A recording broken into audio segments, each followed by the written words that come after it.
자, 그 다음에 이제 중세국어에서 어휘 부분이 나와 있는데, 어휘 같은 경우에는 현대 국어에 비해서는 상대적으로 고유어가 많았어. 근데 이런 것들이 이제 그리고 또 그러니까 고유어가 현대 국어보다 많았으니까 현대 국어에 없는 고유어들이 있다는 걸 좀 주의를 해야 되고, 근데 이것들이 현대로 오면서는 한자어로 많이 대체가 됐다라고 하는 그런 정보가 나와 있죠.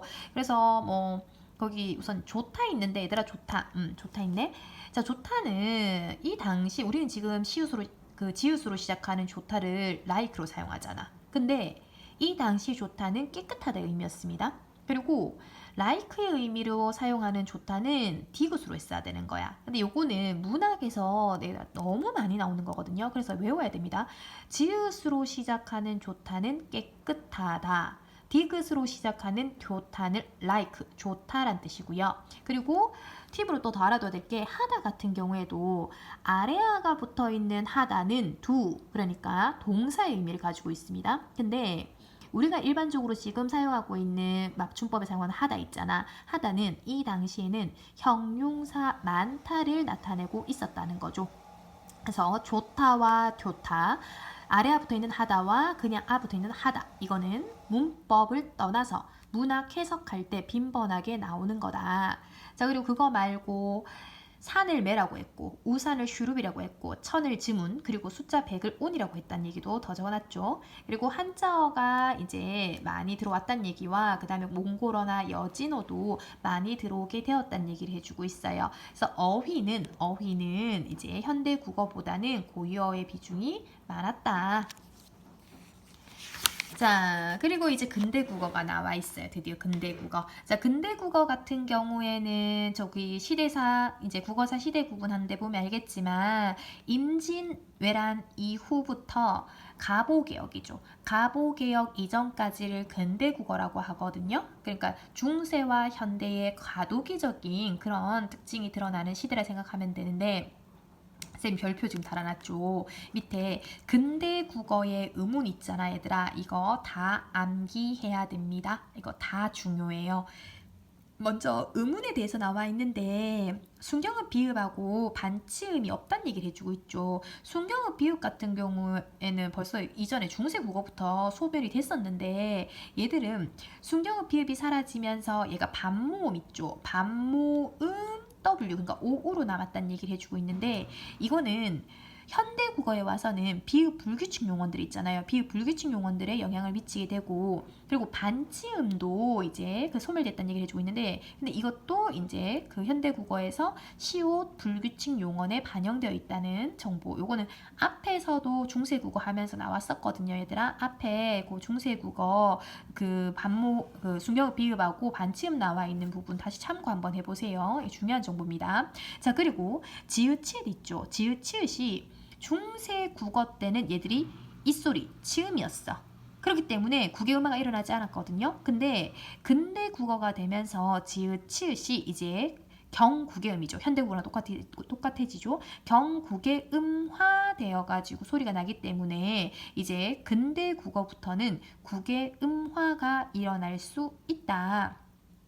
자, 그리고 단모음 체계도 중세 국어 때는 얘들아 단모음이 기본자, 그러니까 아래 아, 으, 아에다가 초출자 4개 해서 7개였거든요. 근데 아래 아가 우선은 소멸이 됐습니다. 아래 아가 소멸되는데 소멸되는 순서도 요것도 뭐 앞에서 나왔던 정보인데, 먼저 16세기에 비어두, 즉 둘째 음절 아래에서 으로 변하고, 그 다음에 18세기에 어두, 첫 음절이죠. 첫 음절에서 아로 변한단 말이야. 그래서 아래아의 소리값이 점점 변하게 되면서 얘들은 이제 사라지게 되죠. 아래아의 소리값은 사라지고, 문자는 정확히 얘기하면 1933년, 그러니까 1933년에 사라지거든요.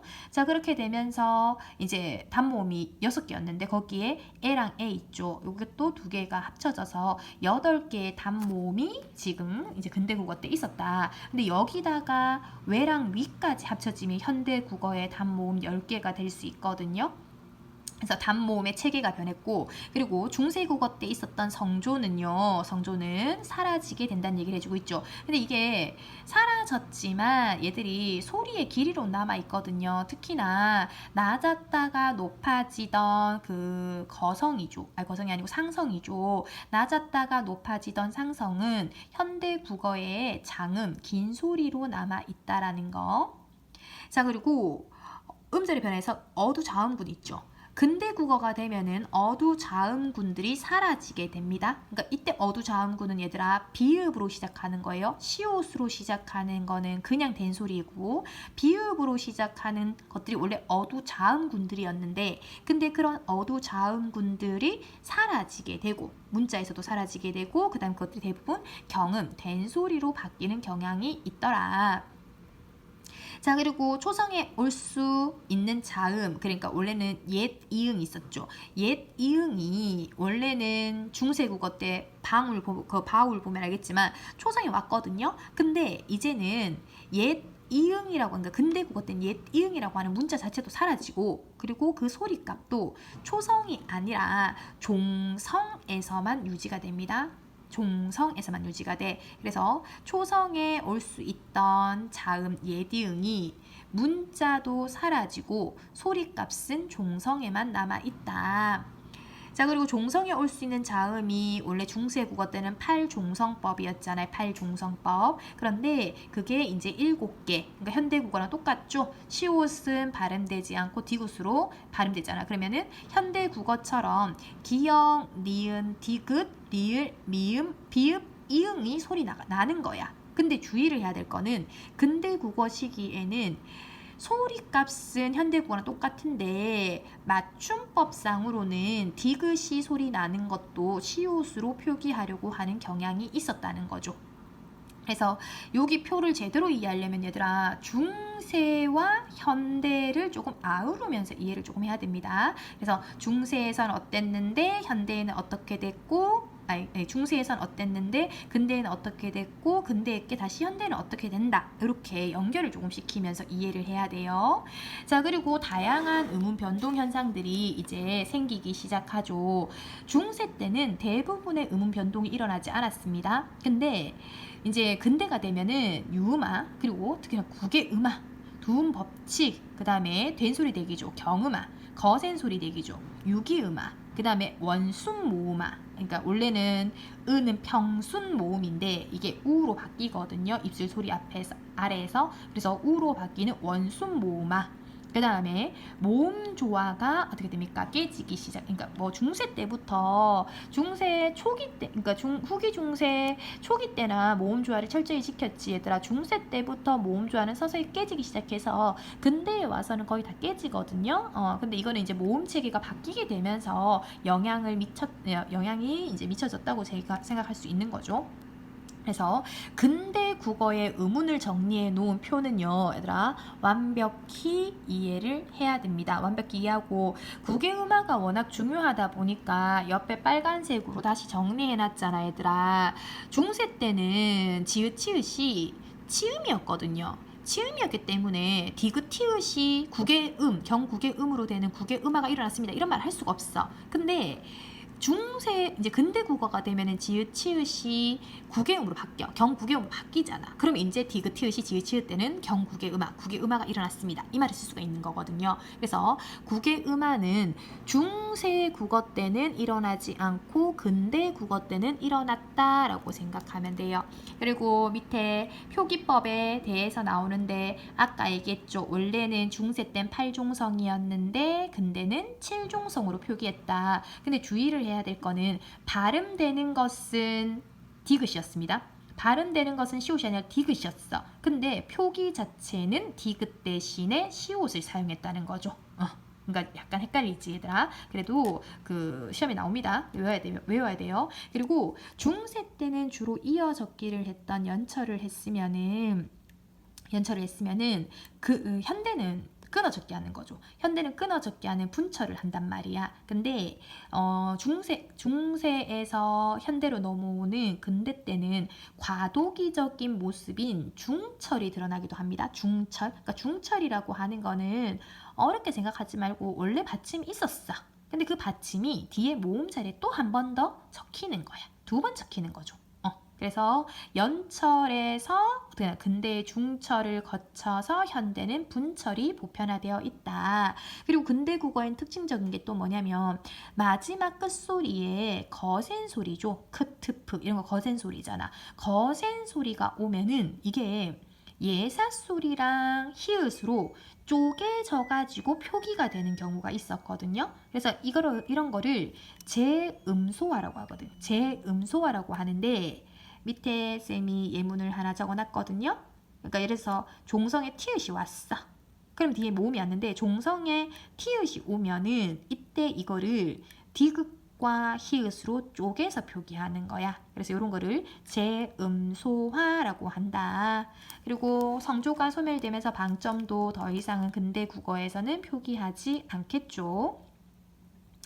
자, 그리고 문법이 나와 있는데 중세 때는 주격조사 2계열을 사용했으면은 근대에 와서는 이제 가도 보편적으로 사용하게 되고요. 그리고 조사들이 현대 국어에 가까워집니다. 그래서 관형격 조사도 엄청 복잡했잖아. 근데 이제는 의로 통일이 되어 간다는 얘기를 해주고 있고, 그리고 다양한 어미들도 사용하지 않게 되죠. 아까 얘기했던 객체 높임이라든지 상대 높임이라든지 이런 것들이 이제 더 이상은 사용되지 않게 되고요. 그리고 앗 같은 경우에는 중세 때는 앗 혹은 억 같은 경우에 얘가 과거 시제를 담당하지 않았거든요. 근데 근대 국어가 되면서는 앗과 엇이 이제 과거를 나타내는 선어말 어미로 확립이 됐다는 거예요. 확립이 됐고, 그 다음에 옆에 보면은 종결 어미도 있잖아. 종결 어미도 뭐 판정, 설명, 거기다 인칭까지만 다 고려해서 나눴잖아. 중세 때는. 근데 이제 근대부터는 구별하지 않는다. 그래서 점점 어떻게 되고 있는 거냐면 결국은 중세 때는 문법이 엄청 복잡합니다. 이게 언어가 이제 문자가 생긴 지 얼마 안 된 시점이기 때문에 얘들아, 중세, 후기 중세 국어 시기는 문법이 엄청 복잡해. 근데 근대 국어 때는 이제 그걸 사용하면서 필요한 거, 필요하지 않는 거 이런 것들이 구별이 되기 시작했을 거 아니야. 그렇게 되면서 좀 간소화되게 되는 거죠. 그리고 이제 현대 국어에 와가지고 그게 조금 확립이 됐다고 생각해야 돼. 그래서 우리는 공부할 때 이러잖아. 막 현대 문법 어려워 이런 얘기 하는데 얘들아, 그 중세 살았던 사람들에 비하면 우리 아무것도 아닌 거잖아. 그래서 그 현대 국어 문법이 이게 그나마 정리된 거다 하고서 우리가 조금 더 그 이해할 때 이제 불평하지 말고 이제 외우고 이렇게 해야 됩니다. 자, 그리고 어휘가 나와 있는데 어휘는 좀 더 다양해지죠. 거기 보니까 뭐 고유어 사용에도 영향을 미치는 그런 뭐 한글 소설 언간 이런 것 때문에 고유어 사용에도 이제 그 영향을 준다 해가지고 결국 고유어도 발달하고 거기다 한자어도 일반 백성들까지 확대가 되고 거기다가 이제 외국에서 들어오는 문물들이 있잖아요. 뭐 서구든 일본이든 그런 문물들에 의해 가지고 어휘가 좀 더 다양해진다는 얘기를 해주고 있어. 그래서 어떤 말이 어디서 들어왔는지도 얘기해주고 있네요. 자, 그리고 밑에 보니까 어휘의 의미 변화, 옆에 보니까 어휘의 의미 변화도 있죠. 어휘의 의미 변화 같은 경우에도 중세 때는 뭐 어리다가 어리석다였어. 근데 이제 근대 국어를 지나 현대 국어로 오면서 나이가 적다로 해석된다는 얘기를 해주고 있잖아. 그래서 점점 어휘도 현대 국어에 가깝게 된다라고 생각하면 됩니다. 자, 그리고 이제 마지막 파트가 국어의 미래인데 읽어보면 얘들아 이제 우리 그 남북한 통일이 될 수 있잖아요. 그러면은 남북한 통일을 대비해가지고 언어를 어떻게 이렇게 그 확립을 시켜 나가야 되는지에 대한 정보가 나와 있는데 뭐 읽어보고요. 그게 뭐 시험 문제랑 연결시킬 만한 건 아닙니다. 그리고 세계화 시대에 이제 한국어의 위상이 나와 있는데 뭐 한류 열풍 있잖아요. 한류 열풍으로도 그렇고, 그러니까 이제 한국어가 이제 전 세계적으로 인정받는 언어가 됐다는 뭐 이런 얘기를 해주고 있어. 그리고 지금 현대가 정보화 시대잖아. 그럼 정보화 시대 때 한글은 소리 글자잖아요. 알파벳도 소리 글자지만 알파벳 같은 경우에는 이게 1대1 대응이 안 되거든요. 뭐 A가 있으면 A가 아만 발음되는 게 아니잖아. A로도 발음될 수도 있고 막 이렇게 다양하게 발음할 수 있단 말이야. 근데 한국어 같은 경우에, 한글 같은 경우에는 1대1 대응이 되는 음소 문자란 말이야. 그래가지고 세계적으로 이제 정보화 시대에 적합한 문자란 얘기를 해주고 있고, 그리고 옆에 보면은 이제 한글 창제 원리를 이용해서 자판을 만들었다는 얘기를 해주고 있다, 아이가. 그래서 첫 번째 자판 같은 경우는 천지인을 이용해가지고 모음을 결합시키는 거고, 그 다음에 두 번째 자판 같은 경우에는 획추가 하는 거죠. 가획의 원리에 따라 가지고 이제 글자를 또 이렇게 자판을 이용해서 만들 수 있다는 걸 보여주네요. 그래서 정보화 시대 때도 한국어가 유용하다, 그런 얘기예요. 자, 그리고 이제 뒤에 얘들아 수능용 문제들이 나오는데, 이거는 얘기했죠. 이건 개인마다 그 질문을 따로 하라 그랬잖아. 그러니까 문제 모르는 거는 찍어서 보내놓으면은, 그러니까 해설을 봤는데도 이해 안 되는 경우가 있을 거 아니에요. 그러면은 찍어서 보내놓으면은 쌤이 정말 바쁘면은 그날 못 보낼 수도 있지만, 웬만하면 그날 밤 안에는 다 그 질문 들어온 거에 대한 정답 그 해설들 다 보내거든요. 그래서 그 집에서 공부하다 모르는 거 있으면 얘들아 그 찍어서 보내놓으면은 쌤이 풀이를 좀 해줄게요. 그래서 이렇게 해서 이제 우리가 문법 특강을 마무리를 하는데, 원래 같았으면은 우리가 만나가지고 좀 뒤풀이도 하고 이렇게 했어야 되는데, 지금 상황상 뭐 같이 앉아가지고 뭘 먹고 이런 것도 좀 힘들고 뒤풀이 할 수 있는 환경이 안 되네. 그래서 조금 아쉽지만 이렇게 마무리를 하고, 그리고 문제 같은 경우엔 얘들아 더 필요한 사람들은 꼭 얘기를 하세요. 쌤이 문제는 엄청 많거든요, 문법 문제가. 근데 그냥 무작정 주면은 어차피 또 안 푸는 친구들도 있을 수 있잖아. 근데 그런 친구는 없겠지만, 그래서 필요한 만큼 요청을 하면은 그게 문법 문제든 문학 문제든 쌤이 뽑아줄 수 있을 만큼 뽑아줄 테니까 요청을 하는 사람한테만 문제를 제공하도록 하겠습니다. 그래서 그 좀 중간에 틈이 있었지만 이렇게 8차시까지 문법 특강 이제 뭐 그게 오프라인이든 동영상이든 끝까지 듣느라고 고생했습니다.